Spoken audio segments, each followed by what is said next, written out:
Charlas en el bosque del bambú.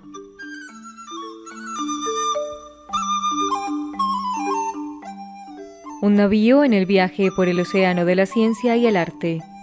Lecturas y conversaciones para navegar en los aconteceres del universo. Charlas en el bosque del bambú con Marga López Díaz.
Cantigas de Santa María del siglo XIII.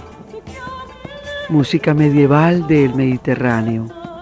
Es el grupo Sendebar de Nueva York, dirigido a mucho honor por el músico antioqueño Mauricio Molina. Canta Alexandra Montano. Escuchamos un laúd árabe.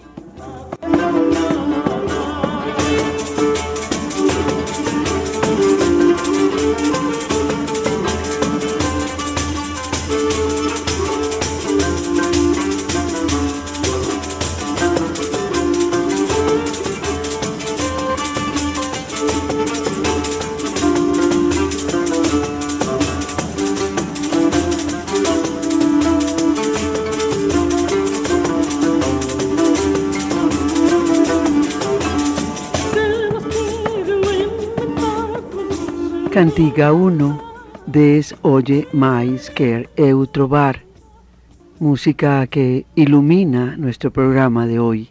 Los premios Cervantes hablan de Cervantes.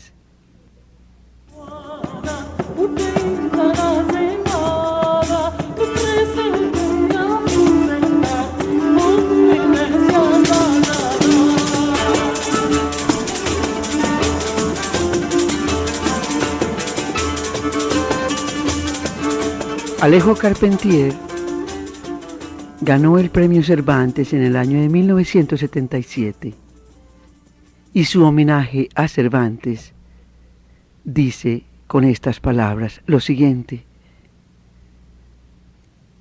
la dimensión imaginaria en la literatura nos la trajo Cervantes con su Quijote, novela que pasa por encima de la mejor picaresca sin inscribirse en ella, a pesar de serle coetánea. Indiferente a los cambios de gustos, de estilos, de climas, de modas clásicas al nacer, igualmente respetada por las generaciones venideras, destinada a alcanzarnos, a ser nuestra contemporánea y a darnos lecciones que están muy lejos aún de haberse agotado. Cervantes, con el Quijote, instala la dimensión imaginaria dentro del hombre, con todas sus implicaciones terribles o magníficas, destructoras o poéticas, novedosas o inventivas, haciendo de ese nuevo yo un medio de indagación y conocimiento del hombre, de acuerdo con una visión de la realidad que pone en ella todo y más aún de lo que en ella se busca. Primer amante verdadero de la literatura moderna, Don Quijote proyecta sus propios fantasmas en la figura de Dulcinea, pirandeliano juego de apariencias, alzando una vulgar realidad al nivel de su propia escala imaginaria. A partir de ese momento, todo está permitido al ente creador. Se ha plantado en un universo donde la manzana deja de ser una fruta cualquiera para transformarse en la manzana de Newton. Clavileño acabará volando a una velocidad supersónica. Un trivial suceso policíaco engendra el rojo y el negro, y del sabor de un bizcocho mojado en una taza de té surge toda la humanidad de Marcel Proust. Como de buenos y malos libros de caballería nació el cosmorama español y universal de El Quijote.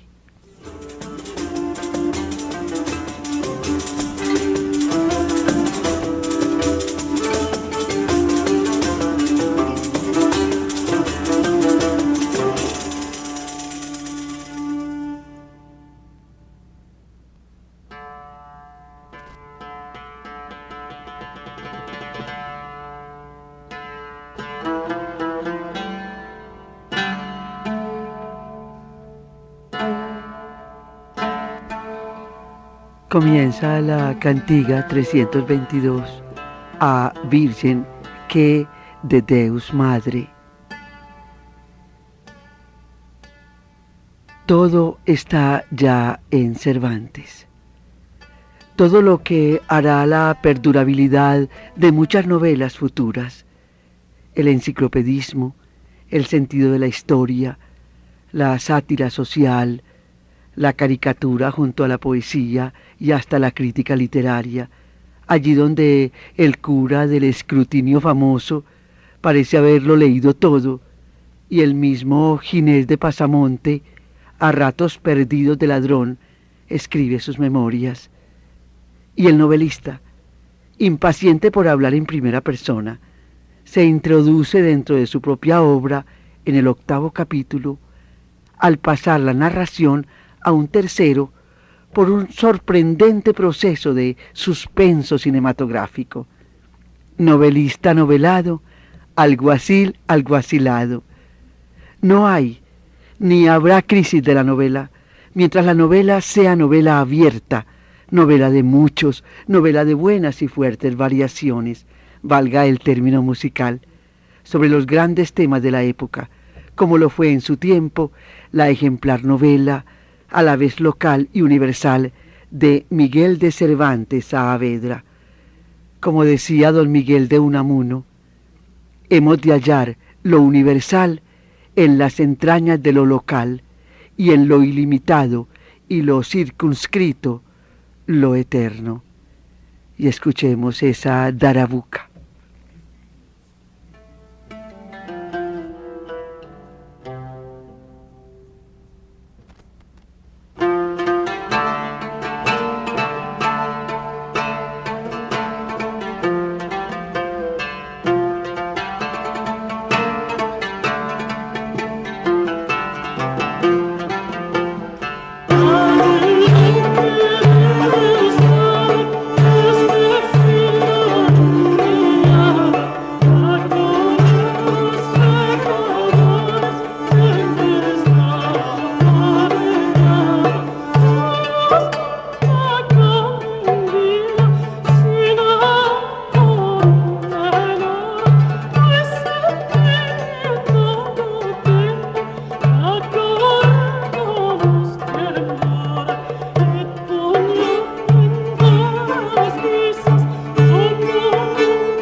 No tuvo España mejor embajador a lo largo de los siglos que Don Quijote de la Mancha, hombre, nos dice su creador, que solamente disparataba en tocándole a la caballería, y en los demás discursos mostraba tener claro y desenfadado entendimiento.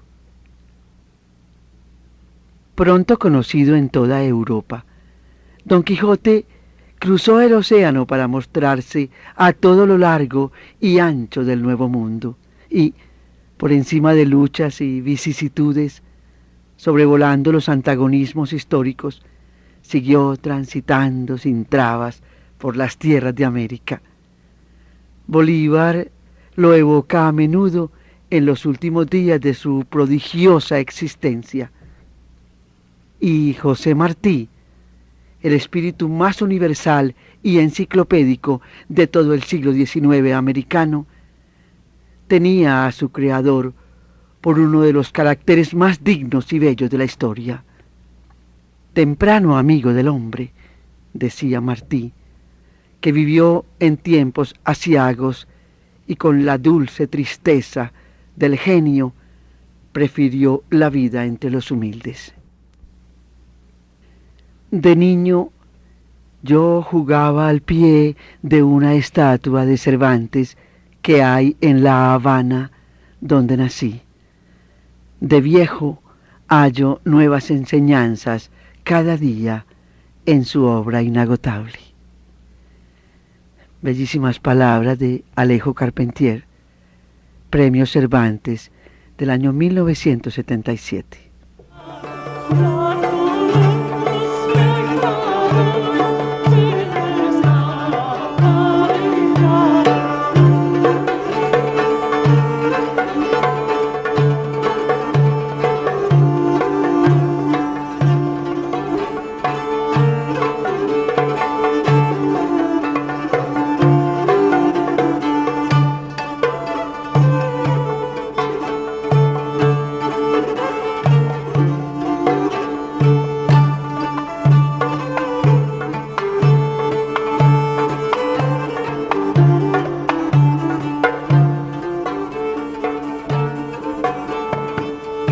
Ahora vamos a leer las palabras pronunciadas por Jorge Luis Borges al recibir el Premio Cervantes en el año de 1979.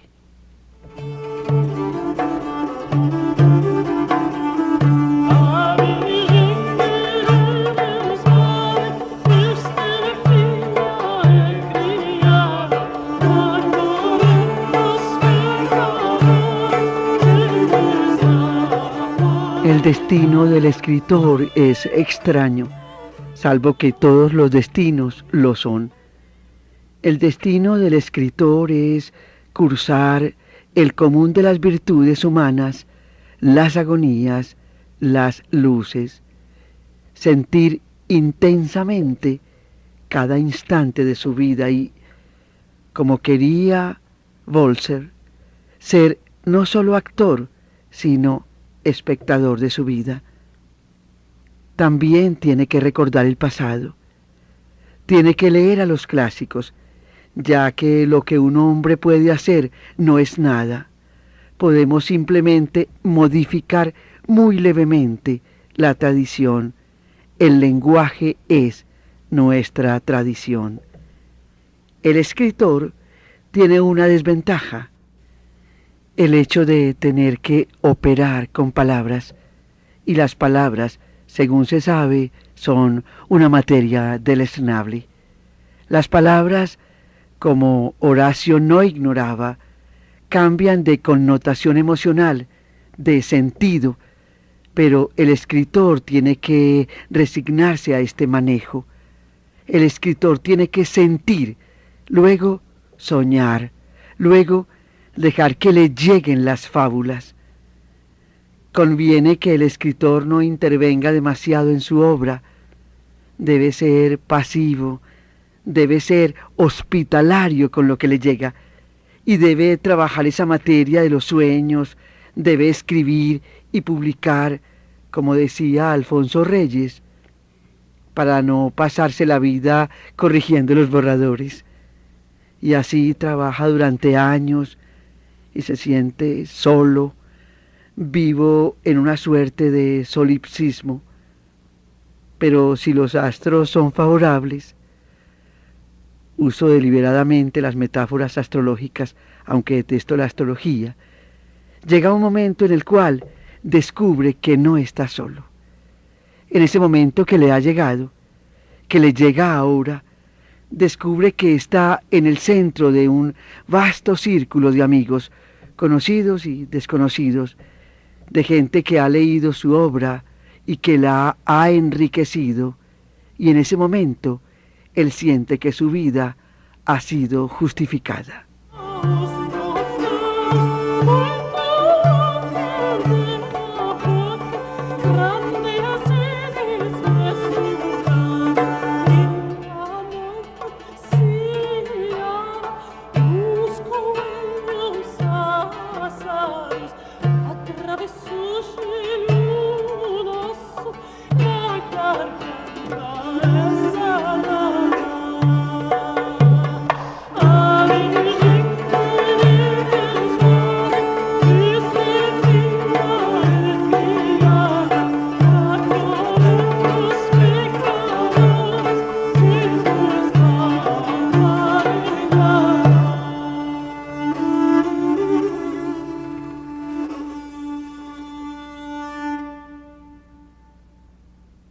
Yo ahora me siento más que justificado. Me llega este premio que lleva el nombre, el máximo nombre de Miguel de Cervantes. Y recuerdo la primera vez que leí El Quijote, allá por los años 1908 o 1907, y creo que sentí, aún entonces, el hecho de que, a pesar del título engañoso, el héroe no es Don Quijote, el héroe es aquel hidalgo manchego o señor provinciano que diríamos ahora, que a fuerza de leer la materia de Bretaña, la materia de Francia, la materia de Roma, la grande, quiere ser un paladín, quiere ser un Amadís de Gaula, por ejemplo, o Palmerino, quien fuera, ese hidalgo que se impone esa tarea que algunas veces consigue, ser Don Quijote, y que al final comprueba que no lo es. Al final vuelve a ser Alonso Quijano, es decir, que hay realmente ese protagonista que suele olvidarse, ese Alonso Quijano. Quiero decir también que me siento muy conmovido. Tenía preparadas muchas frases que no puedo recordar ahora, pero hay algo que no quiero olvidar, y es esto. Me conmueve mucho el hecho de recibir este honor en manos de un rey, ya que un rey, como un poeta, recibe un destino, acepta un destino y cumple un destino y no lo busca. Es decir, se trata de algo fatal, hermosamente fatal. Palabras de Jorge Luis Borges, Premio Cervantes, 1979.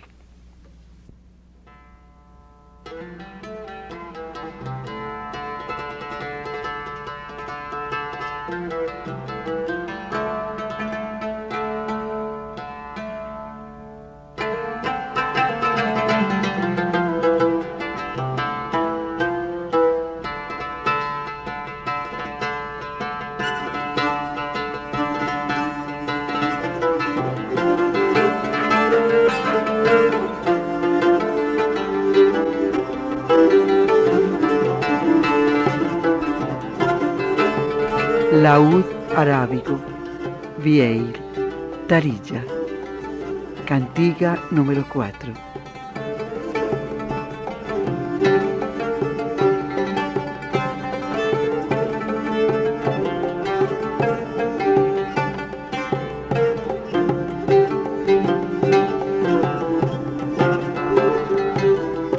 Nos acompaña para leer las palabras de Juan Carlos Onetti, Premio Cervantes, 1980.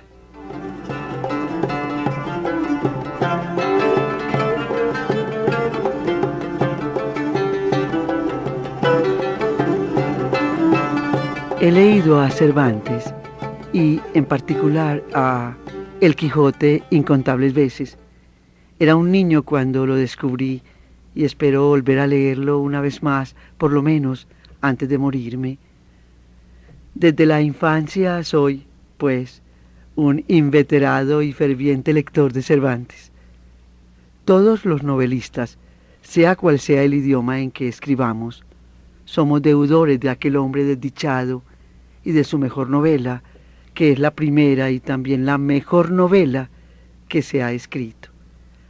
Una novela en la que todos hemos entrado a saco durante siglos y que, a pesar de nosotros y de tan repetida depredación, se mantiene como el primer día, intocada, misteriosa, transparente y pura.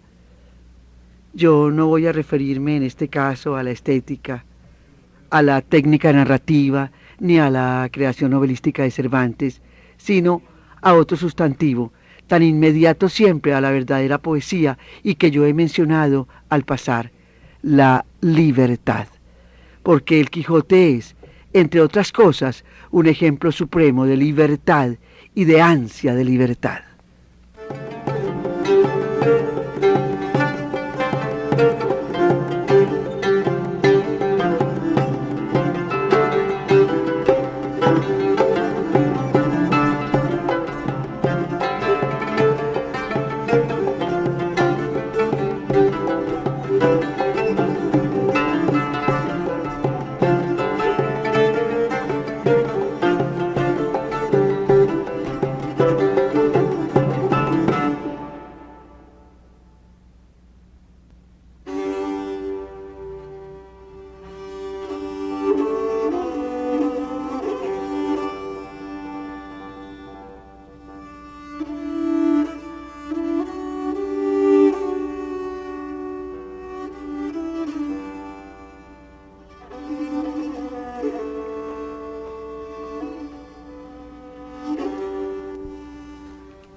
Cantiga 2, muito debemos varoes.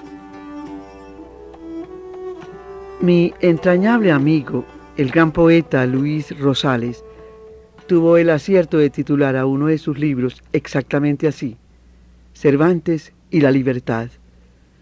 Un enorme acierto, una enorme verdad, porque la libertad ha sido siempre una principal preocupación y también una causa principal para todos los hombres sensibles e inteligentes. Esta libertad que hoy respiramos, sencillamente, sin esfuerzo, como sin darnos cuenta, esta libertad que a muchos parece trivial, aburrida, insignificante. Yo, que he conocido la libertad y también su escasez y su ausencia, puedo pedir que siga siendo siempre así. Un aire habitual, sin perfumes exóticos, que se respira junto con el oxígeno, sin pensarlo, pero conscientes de que existe. Amparándome en esta comprensión, en este sentido del humor, que no es un invento exclusivamente británico, sino también y principalmente español. Protegido de esta forma, me permito declarar que yo, si tuviera el poder suficiente, que nunca tendré, hacía un solo cercenamiento a la libertad individual. Decretaría universalmente la lectura obligatoria de El Quijote. Dijo Flaubert, quizá con excesiva ingenuidad, que si los gobernantes de su tiempo hubieran leído La educación sentimental, la guerra franco-prusiana jamás se habría producido. Por mi parte, les pediría que leyeran a Cervantes, a El Quijote. Confío en que si lo hicieran, nuestro mundo sería un poco mejor, menos ciego y menos egoísta. Palabras de Juan Carlos Sonetti, Premio Cervantes 1980.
ahora entramos en las palabras de Octavio Paz, Premio Cervantes 1981.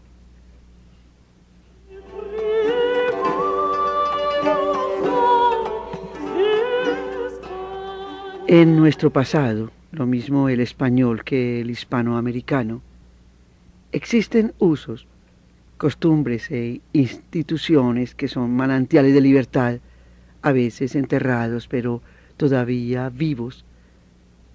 Para que la libertad arraigue de veras en nuestras tierras, deberíamos reconciliar estas antiguas tradiciones con el pensamiento político moderno. Salvo unos tímidos y aislados intentos, nada hemos hecho. Lo lamento, no es una tarea de piedad histórica, sino de imaginación política. La palabra liberal aparece temprano en nuestra literatura, no como una idea o una filosofía, sino como un temple y una disposición del ánimo. Más que una ideología, era una virtud. Al decir esto, vuelvo los ojos hacia Cervantes, el escritor nuestro que encarna más completamente los distintos sentidos de la palabra liberal. Con él nace la novela moderna, el género literario de una sociedad que, desde su nacimiento, se ha identificado a sí misma y a su historia con la crítica.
Los premios Cervantes hablan de Cervantes. Ahora leemos las palabras de Octavio Paz.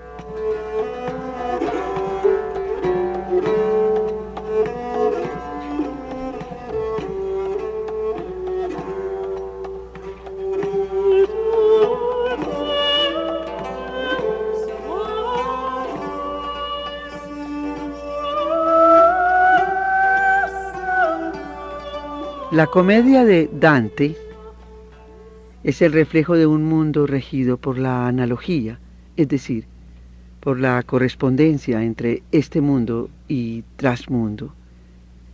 El Quijote es una obra animada por el principio contrario, la ironía, que es ruptura de la correspondencia y que subraya con una sonrisa la grieta entre lo real y lo ideal. Con Cervantes comienza la crítica de los absolutos, comienza la libertad. Y comienza con una sonrisa, no de placer, sino de sabiduría. El hombre es un ser precario, complejo, doble o triple, habitado por fantasmas, espoleado por los apetitos, roído por el deseo. Espectáculo prodigioso y lamentable. Cada hombre es un ser singular y cada hombre se parece a todos los otros. Cada hombre es único y cada hombre es muchos hombres que él no conoce, el yo plural. Cervantes sonríe. Aprender a ser libre es aprender a sonreír. Octavio Paz, Premio Cervantes, 1981.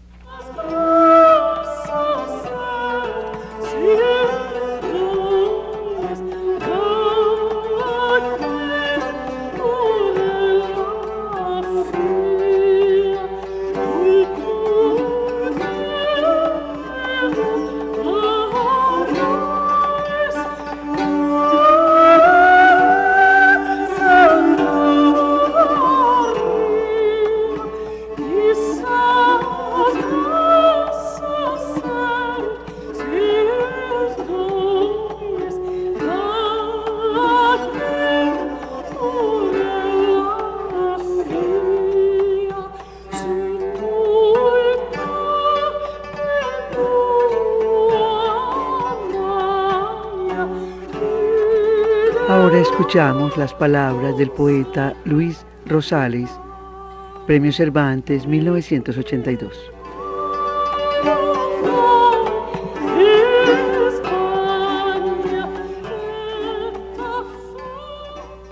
Sigamos preguntándonos en qué consiste esta singularísima cualidad de que Cervantes siga siendo contemporáneo nuestro y que El Quijote sea siempre la novela más reciente que se escribe en España. Conseguir este resultado nos parece un milagro y un acierto técnico. La novela de Cervantes es tan reciente que al leerla parece que está viva, parece que se está haciendo todavía en las manos de los lectores. No nos da la impresión de que está terminada. ¿Quién más? ¿Quién menos? Todos queremos interpretarla para hacerla de nuevo a nuestro gusto. Parece una novela en libertad, la novela viviente, la novela viviendo, la novela en que nada acontece de manera definitiva.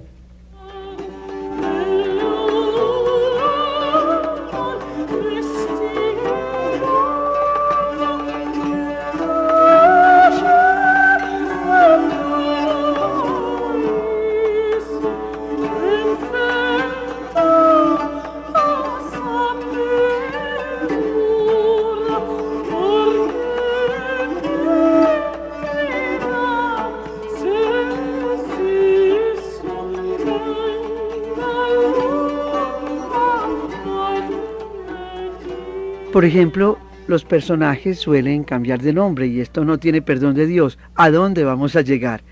Fijémonos en un personaje principalísimo, la mujer de Sancho. En la novela de Cervantes se llama Mari Teresa Juana Cascajo Gutiérrez Panza. El lector puede elegir entre estos nombres y elegir a su gusto. En cambio, en El Quijote de Avellaneda se llama a todas horas Mari Gutiérrez. Allí es tan formalista que tiene un solo nombre. No me extraña, no me puede extrañar. Los autores pedestres no se toman libertades con la novela. Cervantes sí se toma toda clase de libertades. Se le alegran las manos escribiendo. Se divierte con todo. Ningún autor se ha divertido tanto escribiendo un libro. Tiene tal alegría que escribe siempre de tirón, sin levantar la mano del papel. Luego vuelve sobre sus pasos, corrige y vuelve a corregir, pero nunca se ajusta a ley alguna. Los detalles le parecen una friura y solo atiende al pulso narrativo. Novelar es contar, pero cambia lo escrito cuando quiere. Hace figuraciones y desfiguraciones porque no tiene leyes preceptivas. No tiene leyes que lo limiten y a fuerza de imaginación, a fuerza de pasarse de la raya, pudo inventar y volver a inventar la novela moderna. Esto es lo cervantino, la imaginación. y con arreglo a lo que sabemos, inventar divirtiéndose con todo. Se divierte bromeando con la técnica de la novela, bromeando con sus personajes, bromeando con sus lectores y bromeando consigo mismo. Por ello, en su novela no hay nada puntual, nada definitivo, nada que pueda sostenerse críticamente. En El Quijote, todo está en suspensión, todo es complementario, todo se opone sin contradecirse, todo está hecho y por hacer. Hasta los incidentes que constituyen la trama de la novela campan por sus respetos y están en libertad. Desde luego pueden cambiar, pero cambian con arreglo a una ley. Son variaciones sobre el mismo tema, como una fuga de Johann Sebastian Bach. Palabras de Luis Rosales, Premio Cervantes, 1982.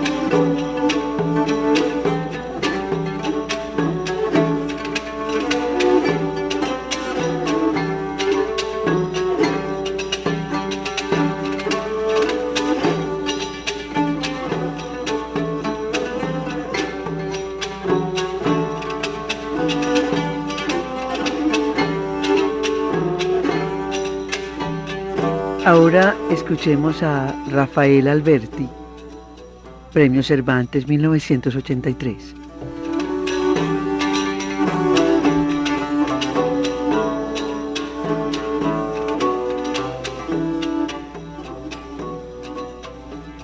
Yo he seguido los pasos de aquel Cervantes tan joven por el alma ciudad, aquella Roma que aún ignoraba ser la capital del Renacimiento, admirándola él por su grandeza y antigüedad. Y aquí cita a Cervantes.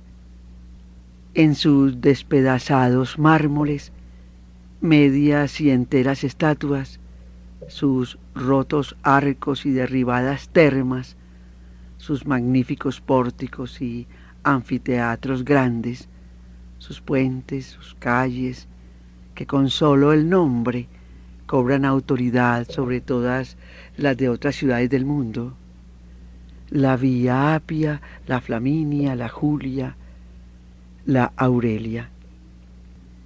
Cervantes fue feliz viviendo lo que él, entusiasta, llamó la vida libre de Italia, a pesar de su pobreza y del rigor de sus 2 años de soldado vagabundo, hasta que embarcó en la galera marcuesa para perder la mano izquierda en la batalla de Lepanto, llevando bajo la camisa como coraza protectora los poemas de Jorge Manrique de Lara que estaba leyendo.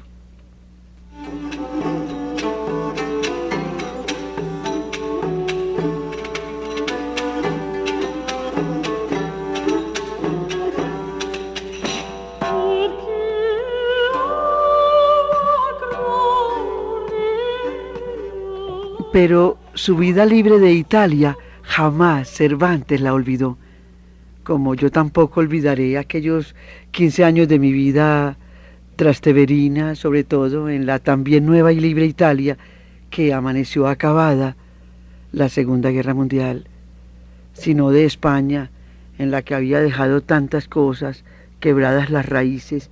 Yo llegaba a Italia de las inmensas tierras argentinas, aquellas que me habían dado asilo durante tantos años como para considerarlas ya parte entrañable de los nuevos paisajes de mi vida.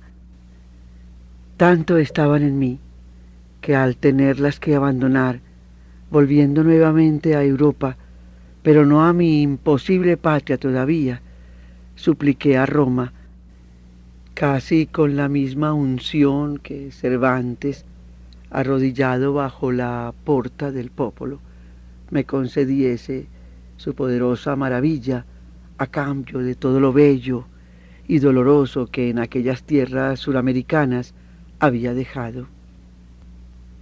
Dejé por ti todo lo que era mío. Dame tú, Roma, a cambio de mis penas, tanto como dejé para tenerte.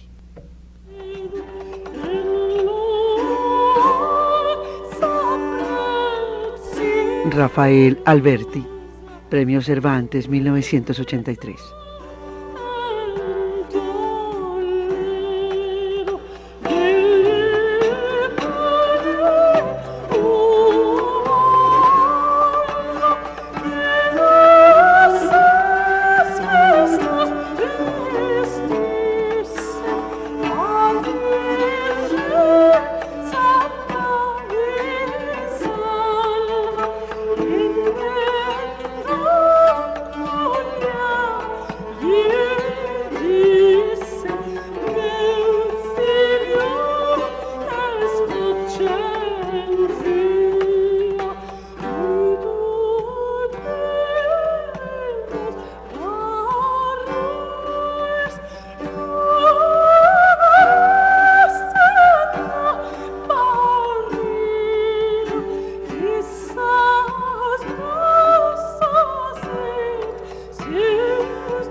Estas son las palabras de Ernesto Sábato, Premio Cervantes 1984.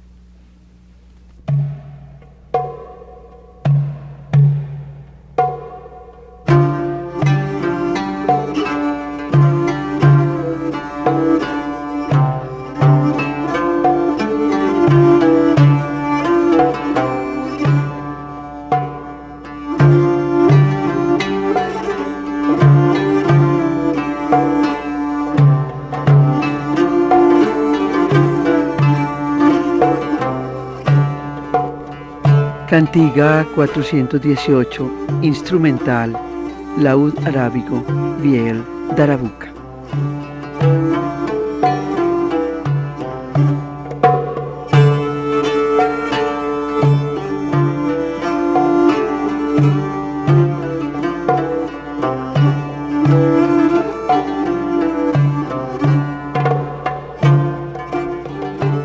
¿Supo Cervantes que escribía una obra trascendente? No, por cierto, cuando comenzó a hacerla.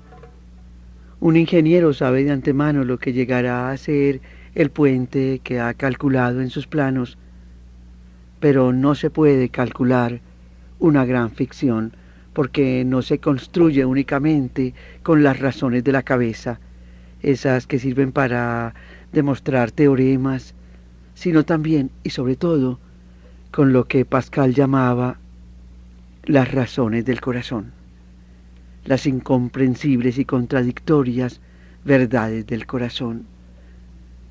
Dostoyevsky se propuso escribir un folleto sobre el problema del alcoholismo en Rusia y le salió Crimen y Castigo. Cervantes quiso escribir una regocijante parodia de las novelas de caballería y terminó creando una de las más conmovedoras parábolas de la existencia, un patético y melancólico testimonio de la condición humana, un ambiguo mito sobre el choque de las ilusiones con la realidad y de la esencial frustración a que ese choque conduce. Esto no lo sabía al comenzar su empresa. No lo podía saber ni aun con su prodigiosa inteligencia, porque el corazón es inconmensurable con la cabeza. Lo fue sabiendo a medida que avanzaba, según los acontecimientos imprevistos y los actores que iban mucho más allá o en diferentes direcciones de lo preconcebido. Y quizá no lo supo nunca del todo, ni siquiera después de haber dado cima a la gran aventura. como nunca podemos descifrar acabadamente el significado de nuestros propios sueños, porque todas las explicaciones que la razón intenta son impotentes, porque el sueño es irreductible a los puros conceptos, porque el sueño es una ontofanía, una epifanía del ser, una revelación del ser, una revelación de esa oscura realidad del inconsciente en la única forma en que puede expresarse. De ahí todas las interpretaciones que se dan de un mismo sueño según la época y las teorías que se utilicen. Y de ahí, y por los mismos motivos, las diversas y hasta encontradas lecturas de una ficción profunda como la de El Quijote. Si no fuera más que una sátira de la novela de caballería, no habría perdurado cuando esas narraciones estaban olvidadas y carecían de la menor vigencia. Y tampoco se explicaría por qué esa presunta sátira, además de hacernos reír, nos anuda la garganta. Todos comprendemos que sus aventuras son grotescas y, al mismo tiempo, intuimos que algo tan visible como los molinos de viento constituyen un revelador mito de la condición humana. ¿Qué es entonces el Quijote? ¿Una simple burla o un símbolo inacabable?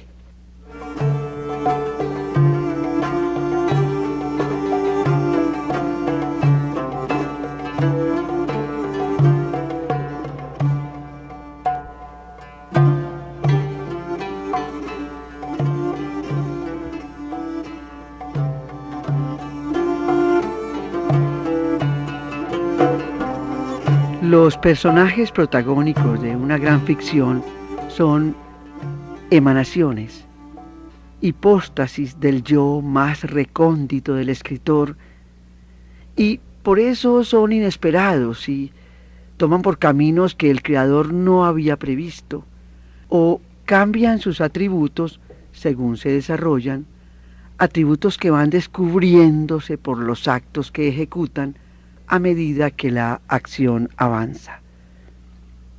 Nada más sensato que Don Quijote cuando da consejos a Sancho para gobernar la ínsula Barataria, y nada más quijotesco que Sancho cuando cree en esa ínsula.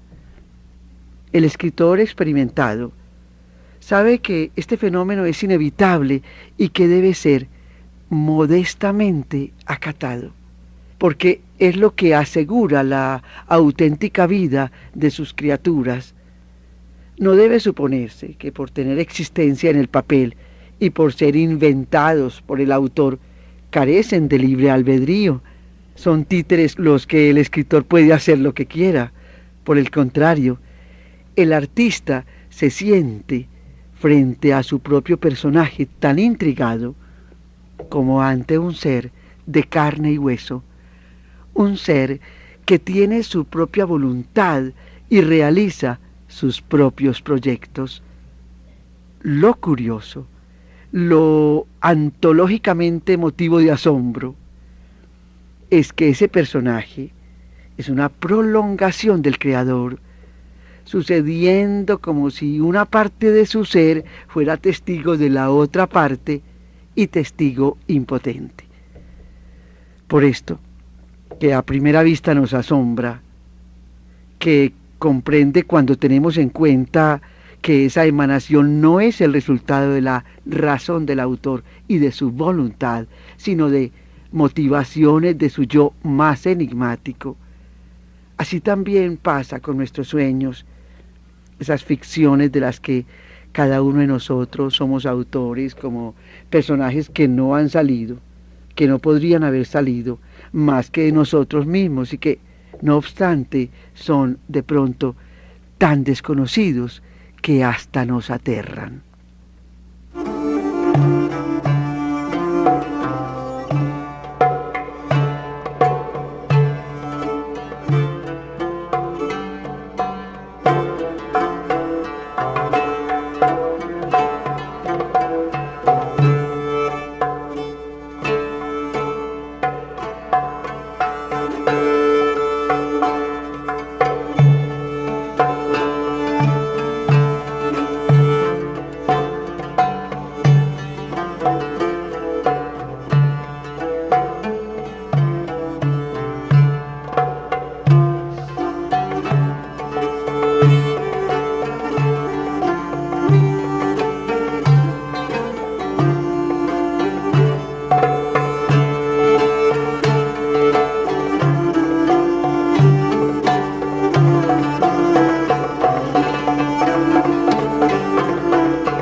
Cantigas 412-167, gaita medieval, tar y bendir.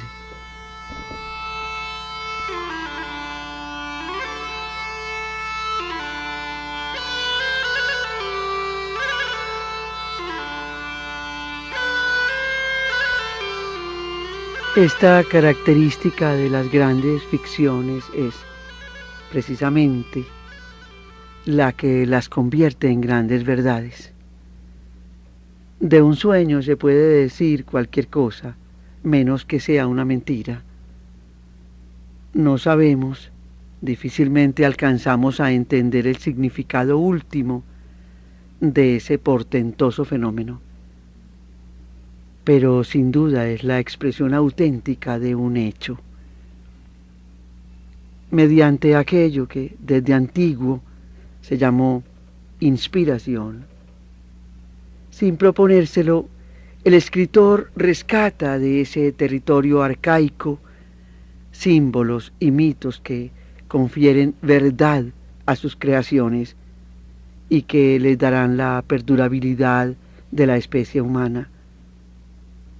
El espíritu puro produce ideas, pero las ideas cambian y de ese modo Hegel es superior a Aristóteles, pero el Ulises de Joyce no es superior al Ulises de Homero.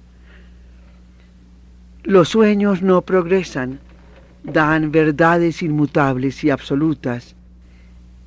En una carta a un amigo, Karl Marx manifiesta su perplejidad porque las tragedias de Sófocles seguían conmoviendo, a pesar de ser las sociedades modernas tan fundamentalmente distintas. Pero es que los atributos últimos de la condición humana no sufren las vicisitudes de la historia. La muerte no es histórica. Siempre el hombre ha sido mortal y seguirá siéndolo, y así también con otras características que constituyen el fondo metafísico del hombre.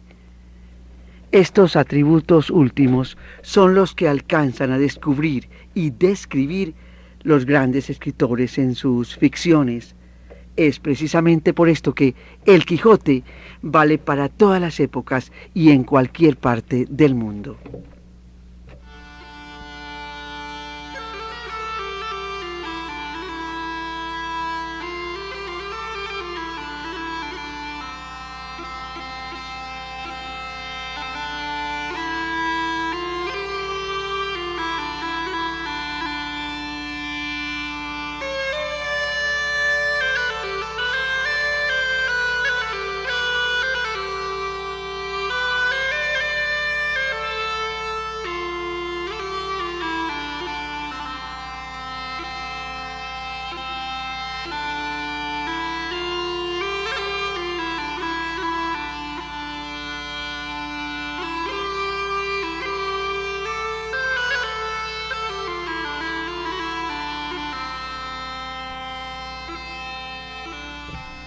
Cervantes es radicalmente español, hasta el punto que es difícil imaginar que pudiera haber surgido en otra parte, pero al mismo tiempo revela y enuncia misterios del alma de todos los hombres. Como decía Kierkegaard, más ahondamos en nuestro corazón, más ahondamos en el corazón de cualquier ser humano. Esta suerte de complejidades es lo que vuelve imposible juzgar razonablemente la obra máxima de Cervantes. Su mente comenzó planeando un pasatiempo al pecho melancólico, pero su instinto poético logra finalmente levantar de entre las ruinas de su protagonista apaleado, escarnecido y ridiculizado una figura imponente y conmovedora. Y no son los ingeniosos y descreídos bachilleres los que se imponen al lector, sino el destartalado hidalgo con su fe inquebrantable, su candoroso coraje, su heroica ingenuidad. Esto es lo que después, o hasta en medio de la risa, llena de pronto de lágrimas nuestros ojos.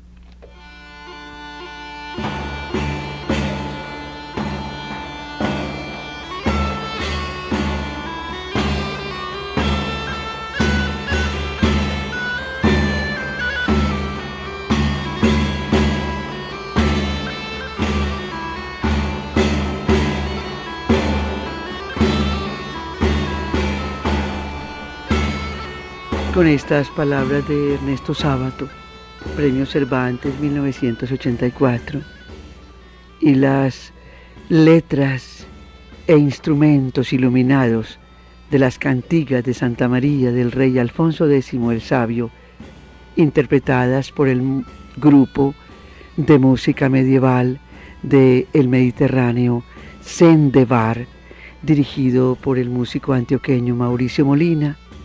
Despedimos nuestro programa en Los Premios Cervantes hablan de Cervantes.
Charlas en el bosque del bambú.